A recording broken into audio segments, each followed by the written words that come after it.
امشي في شوارع القاهرة في أواخر ديسمبر وسترى سيستة غريبا، لافتة كبيرة، خصم 70 واعي، مرشح، أسبوع التخفيضات، اشترك الآن. لكن المحلات أتوقف، مما يجب. ليست فارغة، لكنها ساكتة. أثر الناس، الوقت، اقرأ السعر، تحسب في رأسها بسرعة، ثم التخرج. هذا ليس متعة التسوق، هذا يشكل أزمة سيولة في الحياة اليومية، لأن الأزمة ليست لبنوك والكومات فقط، هي أيضا للأسر وللتجارة. تحدث عندما يكون المال موجودا على الورق، ولكن ليس في اليد، ليس اليوم، ليس وقت الحاجة. سؤالنا اليوم بسيط: إذا كانت الخصومات في كل مكان، لماذا يشعر الناس بأن الهواء ثقيل؟ لماذا لا تسمعها هي مستني يوم المرتب؟ لمفهوم الواحد، ما هو الجميع؟ خلينا تم تعريف كلمة واحدة بوضوح، وتعني: هل لديك خيار الآن لدفع فواتيرك وتشتري الأساسيات وتتحمل تأثيرا قصيرا؟ ليس ثروة، ليس أصول. شقتك سعرها كام؟ لقد انتقلوا إلى الفرق بين أقدر أدفع النهاردة ومحتاج وقت. وهنا مهمة جدا، شخص ممكن يكون تمام على الورق، لكن محبوس سيولة في الواقع. عائلة ممكنة عندها ثابت، لكن لا يوجد أي فائد بعد الإيجار والمواصلات والأكل والمدارس. محل ممكن عنده بضاعة في المخزن، لكن تحتاج كاش لكي تشتري الخامات، ويدفع للمورد، ويدفع مقابلا أو قرض.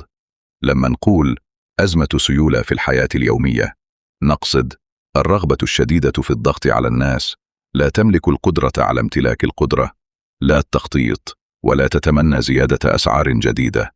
مفارقة لا تشتروا والأسعار هتزيد.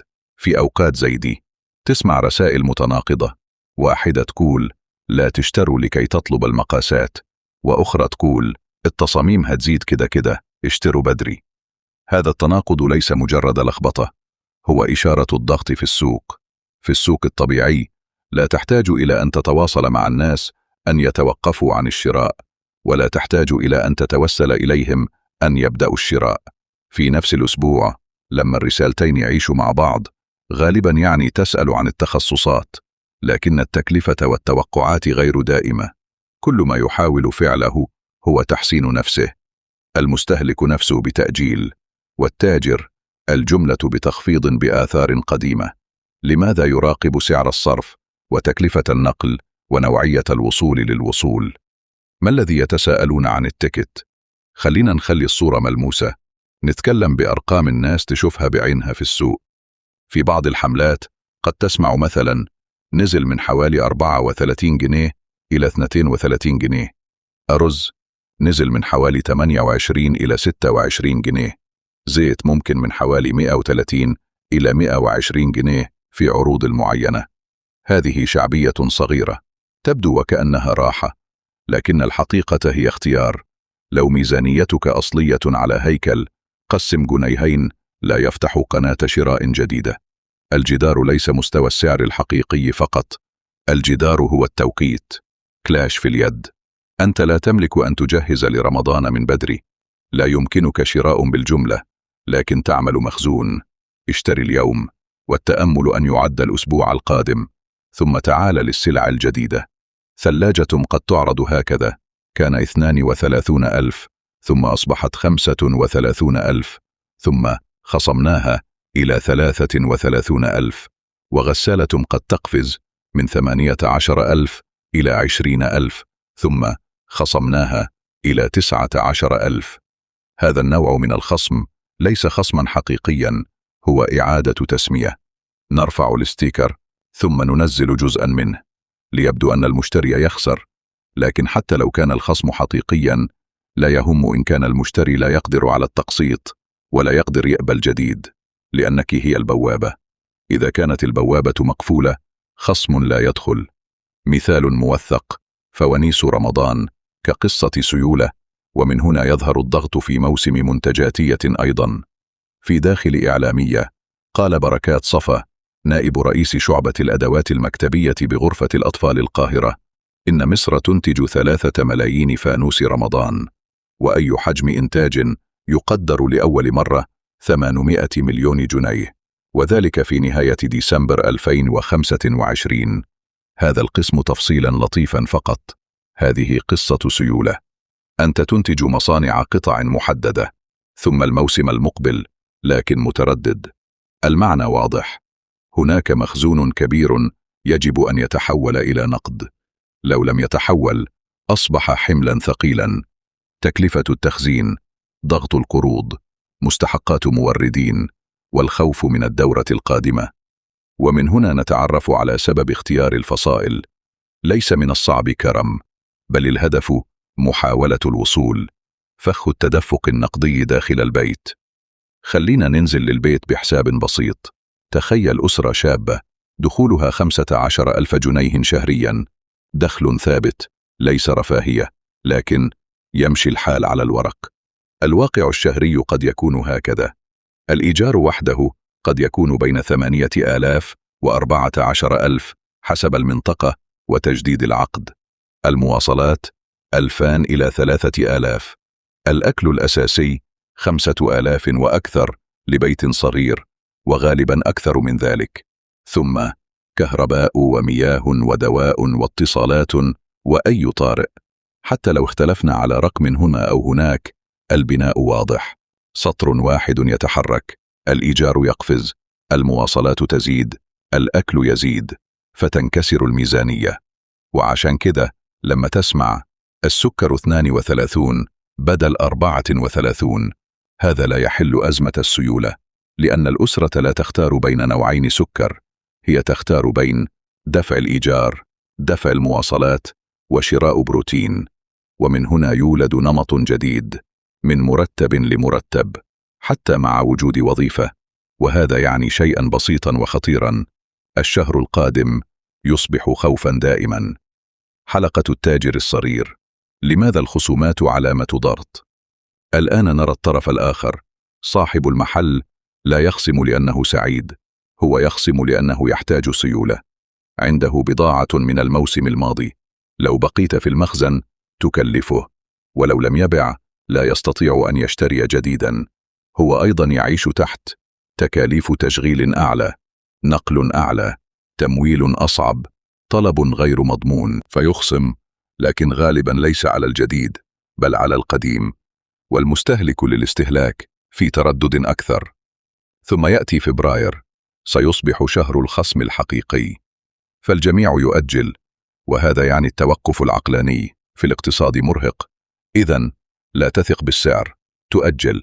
إذن لا تثق بدخلك، تؤجل. لكن التأجيل له ثمن. لحين دوران رأس المال. دهان. رأس المال هو أكسجين المشاريع الصغيرة. كيف تتحول القصة إلى مشكلة نظامية؟ المقطع هكذا. القدرة على امتلاك القدرة في أن تصبح ضعيفة الطلب ومتأخرة.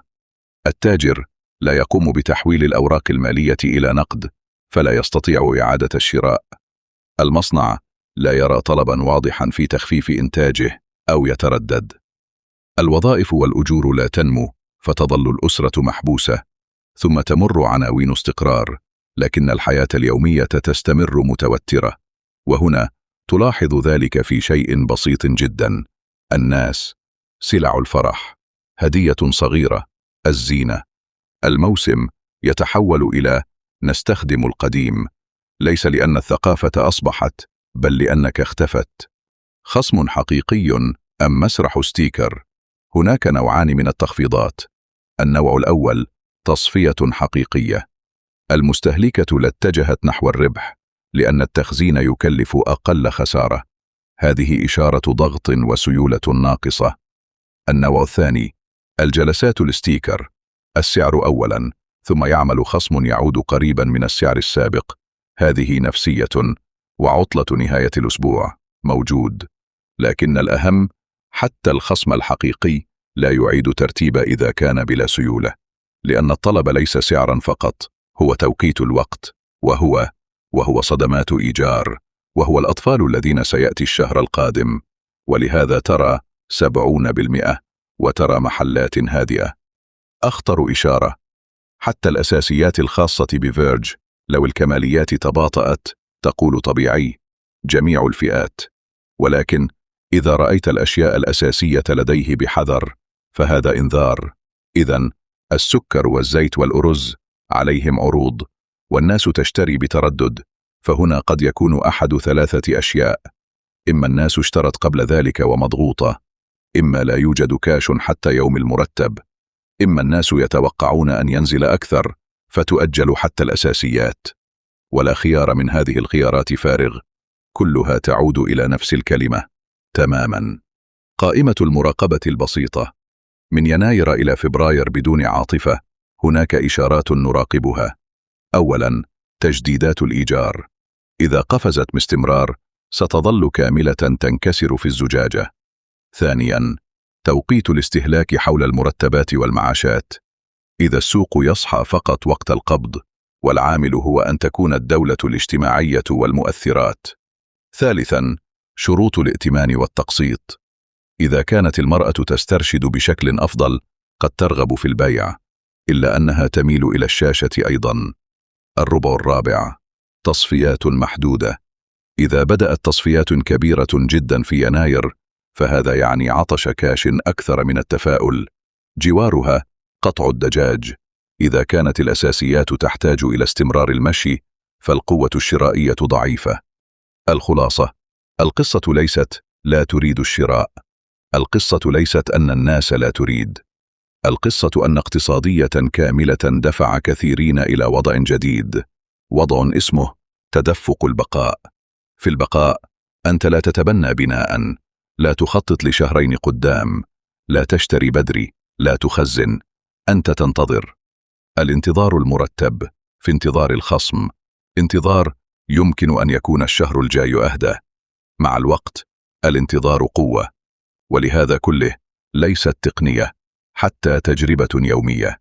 والسؤال ليس الحقيقي كم نسبة الخصم، السؤال هو كم أسرة عندها مساحة تتنفس، لأن بدون حذف ممكن المحلات تشير لافتات طول السنة، ومع ذلك يشعر الناس أن الحياة طبيعية.